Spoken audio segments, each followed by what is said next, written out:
தொடர் விடுமுறை காரணமாக சென்னை மற்றும் புறநகரிலிருந்து தென் மாவட்டங்களை சேர்ந்தவர்கள் சொந்த ஊர்களுக்கு புறப்பட்டு சென்றதால் செங்கல்பட்டு அருகே ஜிஎஸ்டி சாலையில் கடும் போக்குவரத்து நெரிசல் ஏற்பட்டது. நள்ளிரவு 1 மணிக்கும் பரனூர் சுங்கச்சாவடியில் கடுமையாக போக்குவரத்து நெரிசல் ஏற்பட்டது. மகேந்திரா சிட்டி முதல் பரனூர் சுங்கச்சாவடி, புலிப்பாக்கம் என சுமார் 3 கிலோமீட்டர் தொலைவுக்கு வாகனங்கள் நீண்ட வரிசையில் காத்திருக்கும் நிலை ஏற்பட்டது. சுமார் 2 மணி நேரத்திற்கும் மேலாக இந்த போக்குவரத்து நெரிசல் நீடித்தது. பரனூர் சுங்கச்சாவடியில் கூடுதல் கவுண்டர் திறந்து வாகனங்களை அனுப்பி வைத்தனர்.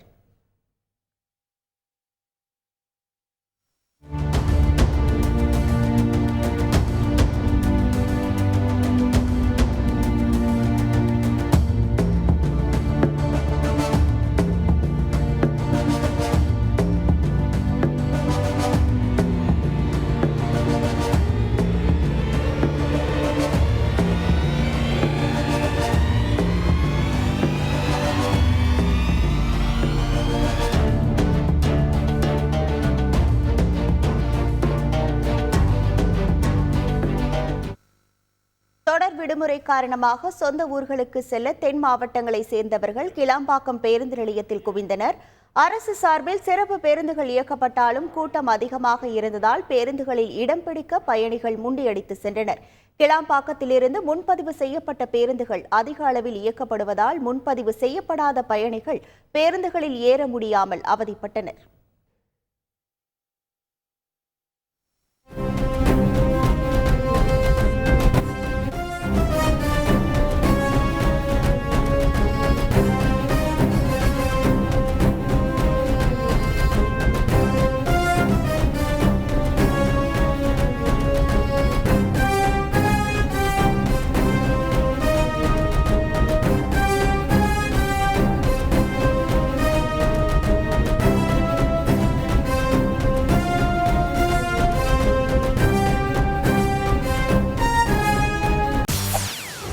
செய்திகளை உடனுக்குடன் தெரிந்து கொள்ள உடனே சப்ஸ்கிரைப் பண்ணுங்க.